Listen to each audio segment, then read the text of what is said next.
için ilkinci hüveyi mehket değiller diye aytmaydık der. Hüveyi daim saat hasret. Periştemin yağda yaradan filmi. Ya olmadı tolap yapan tümlekte afmanı demeyini dördüldü. Burada bilir o varlık ha ayvı. Onun saatli közlü kütmüya gayrı. Yine sükut yalvarıyan ey beyik feyvi. Bu kadar dünyanı nur eden filmi.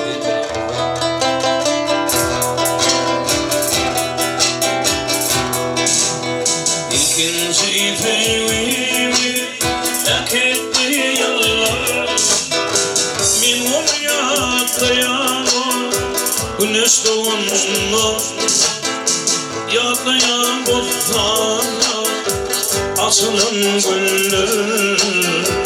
O şeytan yayradı atıf asarına yatlayan bozlarla açılan güller. Gülüyden yayradı atıf asarına.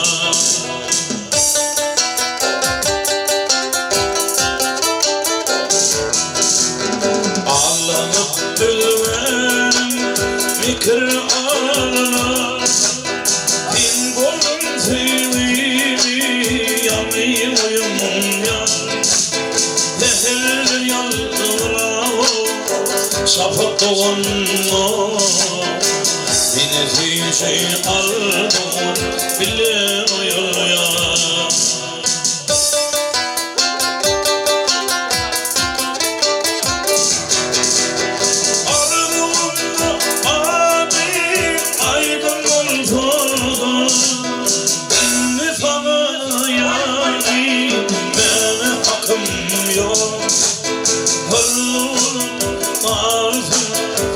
Parlı geceler onu ile duyulur hala hakkım yok. Parlı geceler onu ile duyulur hala hakkım yok.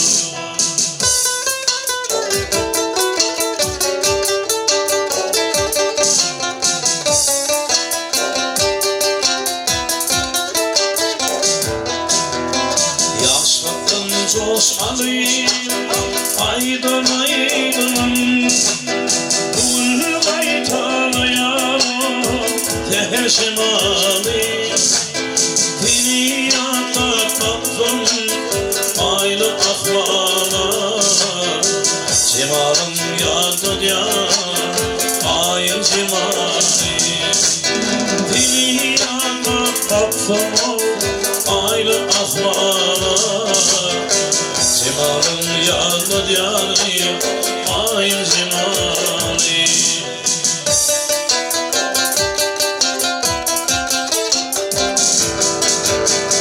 Ay aydın geçer akıl buyurma Yedirin karaş yarım bu adım yerde Yarı taşla sarfın yarı kenara Korkunlar nevdiyar bir de diğer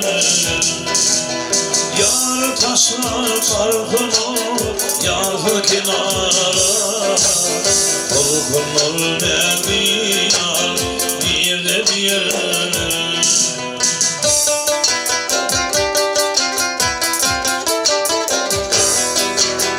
Eğer bardan sonra fağlım Benim dünyadım dildileterim Uğrama kamada ramın toplum Arıklarca bitmey güller koyunum Uğrama kamada ramın toplum Barbarca ditmey güller koyunum İnni sana